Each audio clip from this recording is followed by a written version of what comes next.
Very good morning. ముందుగా రేపు Saturday Sunday కనుక ఈ డైలీ టార్గెట్ వీడియో ఉండదు.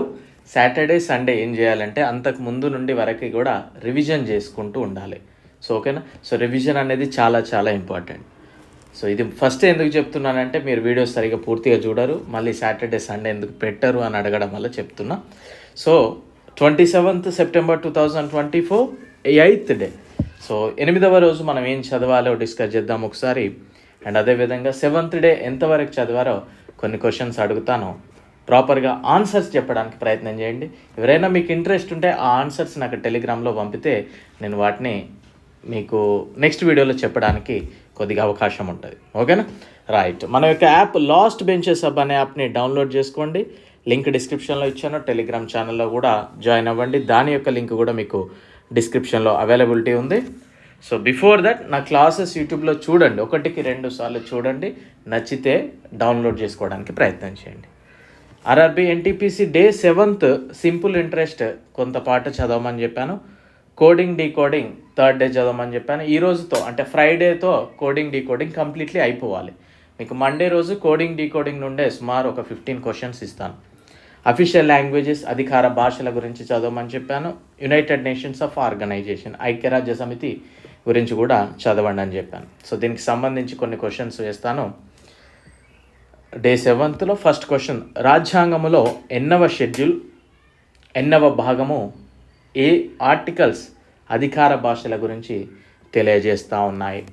సెకండ్ వన్, రాష్ట్ర అధికార భాషగా గుర్తించే అంతిమ అధికారం ఎవరిది? అంటే ఏదైనా స్టేట్కి ఇది అఫీషియల్ లాంగ్వేజెస్గా ఉండొచ్చు అని ఓకే చెప్పే అధికారం ఎవరికి ఉంటుంది. థర్డ్ వన్, రాజ్యాంగం అమలులోకి వచ్చినప్పుడు మొట్టమొదటగా గుర్తించిన భాషలు ఎన్ని, ప్రస్తుతం ఎన్ని, అవి ఏవి? 92nd అమెండ్మెంట్ ద్వారా ఏ భాషలను చేర్చారు? ఫిఫ్త్ వన్, ఏ ప్రకరణ ప్రకారం ఏ ఆర్టికల్ ప్రకారం హిందీ అనేది మనకి కేంద్ర అధికార భాషగా ఉంది? సిక్స్త్ వన్, ప్రాచీన హోదా పొందిన భాషలు ఏవి? 1950లో గుర్తింపు పొందిన భాషలు ఎన్ని, అవి ఏవి? ఐక్యరాజ్య సమితికి పూర్వం ఉన్న శాంతి సంస్థ ఏది? ఐక్యరాజ్య సమితి యొక్క చిహ్నం ఏది? 51 దేశాల ప్రతినిధులు ఐక్యరాజ్య సమితి చార్టర్పై ఎప్పుడు సంతకం చేశారు? ఐక్యరాజ్య సమితి యొక్క అధికార భాషలు ఏవి? ఐక్యరాజ్య సమితి సాధారణ సమితి సమావేశానికి అధ్యక్షత వహించిన మొదటి భారతీయులు ఎవరు? ఐక్యరాజ్య సమితి భద్రతా మండలిలో శాశ్వత సభ్యత్వం ఏ దేశాలకు ఉంది? సో ఈ 13 క్వశ్చన్స్కి ఆన్సర్ చెప్పండి మీకు. అండ్ అదేవిధంగా మన యొక్క యాప్ డౌన్లోడ్ చేసుకున్న ముందు యూట్యూబ్లో క్లాసెస్ చూడండి, 1-2 సార్లు చూడండి. డౌన్లోడ్ ఆప్షన్ ఉండదు, తెలుగులోనే క్లాసెస్ ఉంటాయి. అండ్ రైల్వేకి ఏం అవసరమో అవి మాత్రమే ఉంటాయి. అన్ని ఇన్స్టిట్యూషన్ లాగా అందరికీ ఒకటే చెప్పడం అయితే ఉండదు కనుక సో ఏం అవసరమో అవే ప్రిపేర్ చేశాను. మీరు ప్రాపర్గా ప్రిపేర్ అయితే డెఫినెట్లీ మీ సక్సెస్ రేట్ అనేది చాలా ఇంప్రూవ్ అవుతుంది. సో ఇందులో Indian polity, GK and computers completely అయిపోయింది. మీకు 40% డిస్కౌంట్తో ఇస్తున్నాను.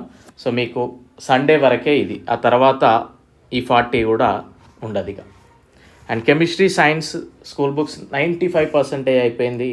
ఇది కూడా ఈచ్ సబ్జెక్ట్ 60 రూపీస్ ఏముంది. అరిథమెటిక్ 60 to 70% అయిపోయింది.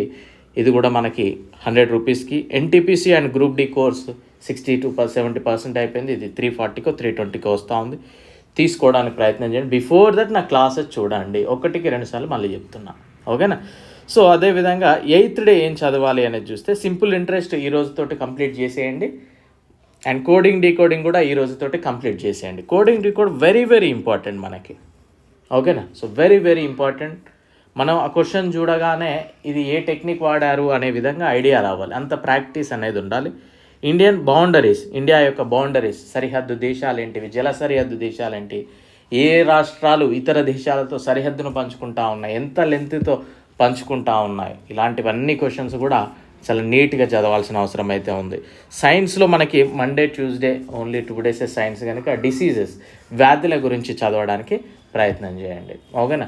సో ఈ రోజే కోర్స్ తీసుకోండి, రేపే మనం అంత కంప్లీట్ చేద్దామని ఆలోచన కాకుండా నీట్గా స్టెప్ బై స్టెప్ ఫాలో అవ్వండి, డెఫినెట్లీ సక్సెస్ అనేది వస్తుంది.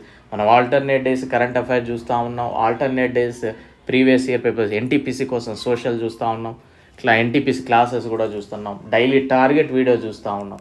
సో అన్నీ ఫాలో అయితే డెఫినెట్లీ సక్సెస్ అవ్వచ్చు. మీరు ఏది చదువుతున్నారనే దానికంటే కూడా మనం ప్రాపర్గా డైలీ చదువుతున్నామా లేదా అనేది చాలా ఇంపార్టెంట్.